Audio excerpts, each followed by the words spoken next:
You know what's more difficult than keeping up with your endurance cycling training while traveling? Eating right while keeping up with your endurance cycling training while traveling. I had just started my endurance cycling training journey when I needed to travel to Omaha, Nebraska and the Philippines for 2 weeks. This video is what I ate for training, travel edition, and I will show you how exactly I kept up with my endurance cycling training nutrition while hopping on trains, planes, and jetting from one continent to another. As a former obese person, now with endurance and strength goals, I know very well how nutrition can make or break a plan. So let me show you what I actually ate to keep this journey alive.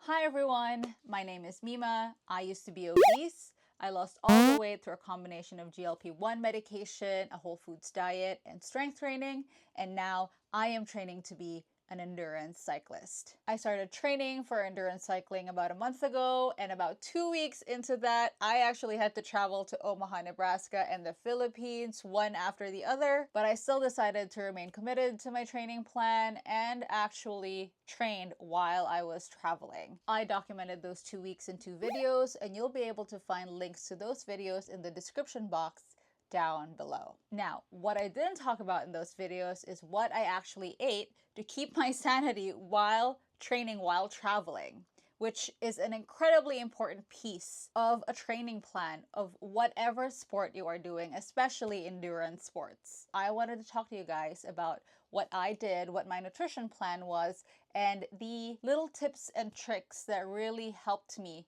stay focused with my nutrition, but also to enjoy the fact that one, I went to the Philippines, like I said, and love Filipino food, the food of my culture and my home, and also to just enjoy food as you do when you're spending time with family. I am currently on GLP-1 medication. I take 5 milligrams of tirzepatide, brand name Zepbound, every week, and I have been on this dose since October of 2024. That is important context because for some of you who may know how GLP-1 medications work, it can often be very challenging to actually eat a lot of food on GLP-1 medication. Now, because insulin resistance was the primary reason why I got on a GLP-1 medication in the first place, I have been kept on a fairly low dosage. 2.5 is the lowest, I'm on 5, and I've been there, like I said, for a very long time. So my eating habits since then have normalized, and I am on a normal basis able to eat, I would say at this point in time, copious amounts of food, especially now that I'm both strength training and training for endurance cycling. I do still generally track what I eat. And this is primarily because I track my macros and always aim to meet my protein goal every day. At 120 pounds, I aim to eat 120 grams of protein every day. And my maintenance is about 1700 to 1800, so I waffle between those two numbers. It doesn't really matter as much to me anymore because 1700 to 1800 calories of whole foods is actually a ton of food. It is a hell of a lot of food, and that is just like volume wise not actually something I can eat, even with my body being used to the GLP-1 dosage that I'm on right now. To me, it is actually just physically impossible for me to eat 1800 calories of whole foods on a normal day. It is more possible to me the more intensely that I train that day, but during if it's just like a normal day, it is very hard for me to eat 1800 calories worth of whole foods. So as mentioned, my diet is primarily made up of whole foods. I did a lot of work, especially when I started GLP-1 medication, to actually wean off of ultra-processed food. Right now, of course, there's still processed and ultra-processed food in my diet, mostly protein-heavy products that I sometimes need to take if I feel like I am not able to meet my protein goal for the day. So protein shakes, protein powders, that is like a huge bulk of what makes up the 20% of ultra-processed food that I consume. I also have genetic high cholesterol that I'm trying to manage, also with my diet and of course with exercise. So I have largely stayed away from red meat, really kept to just eating fish, seafood, a pescatarian diet with some poultry, so chicken and turkey. Those are sort of like the big components of the proteins that I eat on a day-to-day basis. I also don't drink my calories. I am a huge water girl, especially very, very cold water. I do very much like caffeinated sparkling water. Ardor Energy is sort of like my jam at the moment. That's what I have in the middle of the day, sometimes in the morning to wake me up. But nowadays, I rarely have coffee. I don't really drink sodas. Sometimes I do drink zero sugar or zero calorie sodas, especially when we're going out to a restaurant. That's sort of like my drink of choice when I go to a restaurant. And we went to restaurants a lot when I was in Omaha and the Philippines. So I probably like have had my fill of Diet Coke in those 2 weeks for, I don't know, the next 4 to 6 months, I should say. So those are sort of like the nutrition parameters that I was in when I was traveling, and where I am actually on a day-to-day basis. It's a diet that I hugely enjoy, and I am super grateful that I have been able to transition out of eating mostly ultra-processed foods to whole foods, because now food is so much more enjoyable for me, and I just eat so much more now in terms of volume than I ever have before, even at my heaviest. I feel like I ate incredibly calorically dense foods because they were ultra processed, but in terms of like the volume of food that I'm eating now, I am eating a lot just to be able to meet my calorie goals. And I am at maintenance, so since I don't want to lose any more weight, I should not be eating below that on an average. I keep up with my protein goals. That is very important for me, especially with my strength training. And now I also have to keep up with carb intake because of my endurance cycling training. So at home, it's very easy to track those things. I measure and weigh the food that I eat. I prepare all of my food. I know exactly how much oil I'm using, how much seasoning, how much salt, pretty much like second skin to me, to be able to meet those goals, meet those nutrition goals every day. But that's hard when you're traveling, right? Like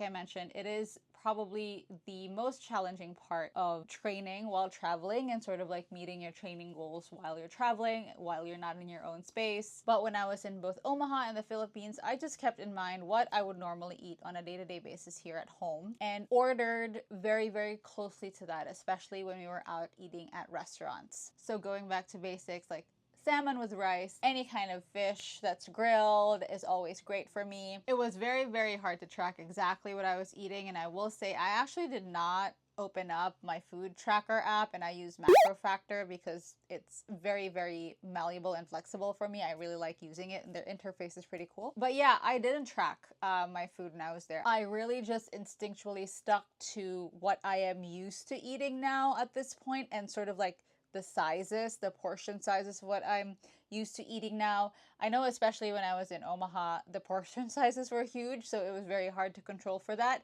But this is where the GLP-1 kicks in and really helps, because with my insulin resistance managed now, I am actually able to hear my stomach a lot better when it tells me that it is full. I didn't gain any weight from any of those trips because I do track my weight fairly regularly, and that's also because of my strength goals. I am tracking lean muscle mass to make sure that I am growing the muscles that I want to grow. So that is also very critical to this, and why to me it's still important to be able to meet my macro goals and my caloric goals. But if you're not tracking, especially when you're traveling and you have no control over how your food is made, what kinds of things are put in your food, it actually is very, very tough to see if you are meeting protein goals. And that is actually why, especially in the Philippines, I wish that I had brought some of my favorite protein snacks with me. So I enjoy the David bar very well. So I wish that I could have brought a couple of those to just probably have one a day that I was there, just to up that protein. And it would also really have helped on the plane, especially my really, really long plane ride from the US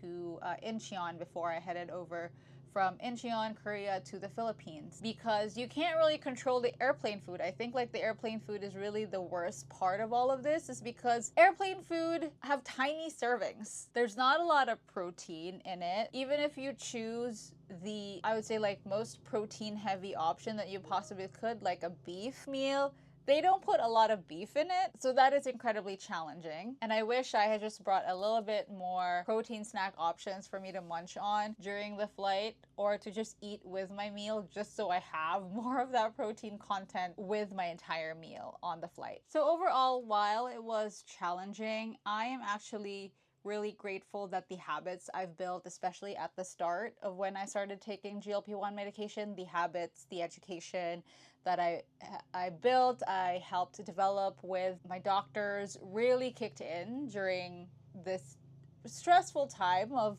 traveling and training while traveling. I actually really ate a lot. I ate a lot of really of my favorite foods. I still ate some of the stuff that I normally don't eat while I'm at home. Like I had a lot of snacky things, especially in the Philippines, because we just have a lot of really, really good snacks in the Philippines, especially a lot of really good desserts. But I did not go overboard. I did not go as I would have before starting my endurance cycling training journey and, before I lost the weight. So while that time was really stressful for me, I still ate heartily. I ate food that I really loved, super tasty food, and I enjoyed the food. I enjoyed the company, and I still managed to stick to my training plan, mostly. So next week is actually going to be really special because we are starting my series of videos about actually getting on the road, getting on an actual bike, because yes, we are there. I am unboxing all of my brand new bike gear next week, and then the week after that,